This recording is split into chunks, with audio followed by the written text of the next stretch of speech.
we've said earlier, a storm of this magnitude affects the entire region, so we move north and a little bit east right now. In dangerous storms, local emergency departments can get slammed with patients. We asked Michael Hill to check out emergency protocols for hospitals in the snow line. He joins us now by phone. Hi, Michael. Hi, Mary Alice. I went to Westchester Medical Center this morning and checked out some of the preparations there. They say they have enough supplies for several days, medication, food equipment, medical commodities, as they call it, food, blood, fuel, all kinds of stuff. They said that what really helped them this time around is that they prepared for last week's storm, about 6 inches or so, and then throughout the weekend continued to prepare for an even bigger storm now. And they said everything is in place. I asked repeatedly about what are you prepared for with this storm? And the hospital kept saying, whatever the storm brings us. They said we're going to continuously have drills as we've had throughout the year. And right now they're in that mode where they're prepared for anything.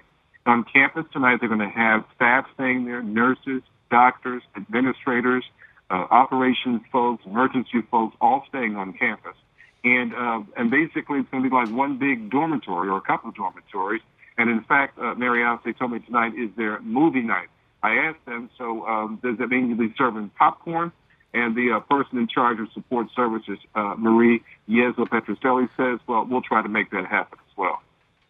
Michael, you also got some advice for drivers tonight from the Public Works Director of the City of White Plains. What did he say?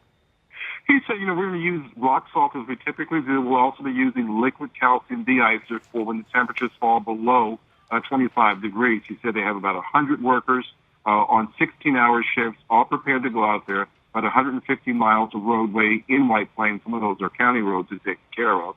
And when I asked him about some advice about folks going out there, because we keep hearing, don't go out, Mary Alice, he looked straight into the camera. This is Bud Nicoletti Jr., the Department of Public Works director in White Plains. He looked into the camera and he said, don't go out. Stay at home after 10, 11 o'clock at night.